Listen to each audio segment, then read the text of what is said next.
According to dictionary.com, risk can be defined as exposure to the chance of injury or loss.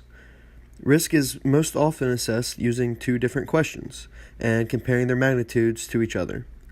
These questions are, first, what is the severity of potential loss?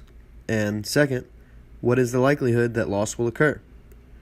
At the LSU PERTT lab, there are a number of tests run on a daily basis that put both the integrity of their results and the safety of the on-site personnel at risk. The main objective of our project is to minimize the risk due to their piping system. In order to do so, a system needs to be established so that the maintenance personnel can record the pipe thickness and quality in high-risk zones to evaluate their integrity and anticipate when they might need to be repaired or replaced. Our approach to devising this system will begin with a discussion of the API standards, corrosion in piping systems, thickness measurement locations, and how we will organize and implement these concepts. Owning a property such as PERTT Lab requires a specific and systematic treatment concerning surface system piping. There are some API standards that should be followed in order to have a precise pipe measurements to prevent or minimize piping problems, and these standards are covered in the API 570. Moreover, there are a staff necessity that should be fulfilled in the field, such as piping engineer, repair organization, and authorized piping inspector. Each staff member has different responsibilities. A piping engineer's concerns regarding piping systems are design, engineering review, analysis, and evaluation. Providing workers and equipment materials to support or fix the piping system is considered repair organization's responsibility.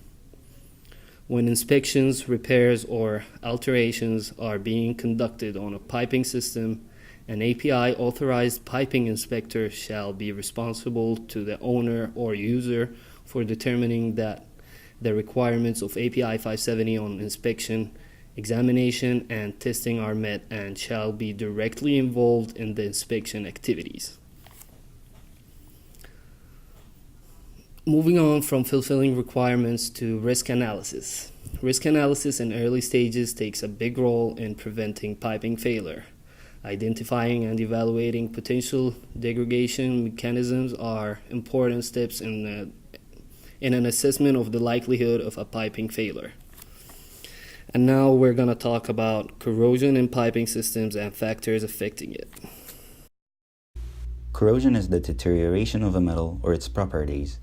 It attacks every component at every stage in the life of every oil and gas field, from casing strings to production platforms, from drilling through to abandonment.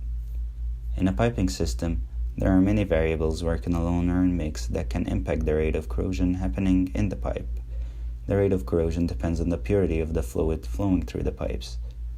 In the PERTT lab, experiments done usually uses water as the fluid under high pressure.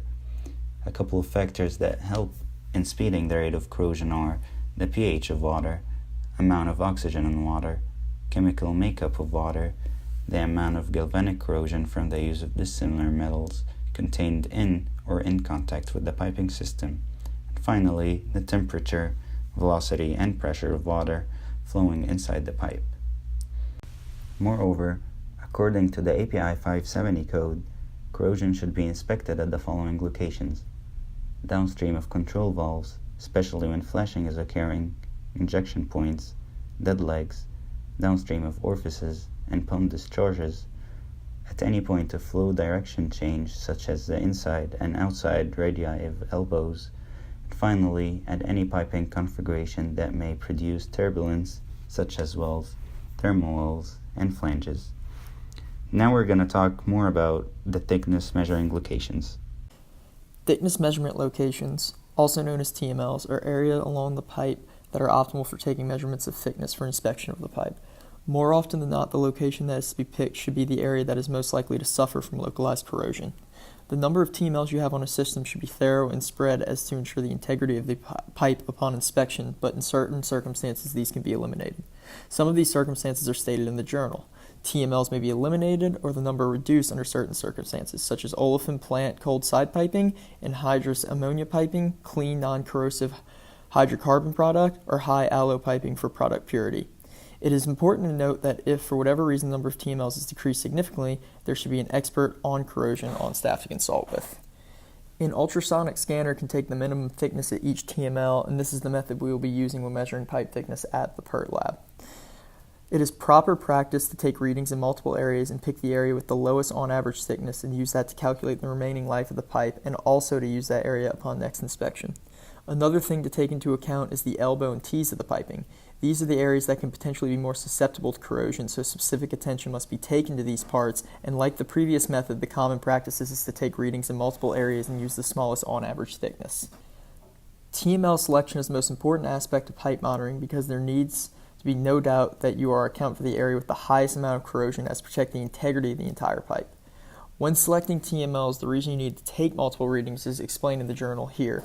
In theory, a certain subject to perfectly uniform corrosion could be adequately monitored with a single TML, but in reality, corrosion is never truly uniform, so additional TMLs may be required.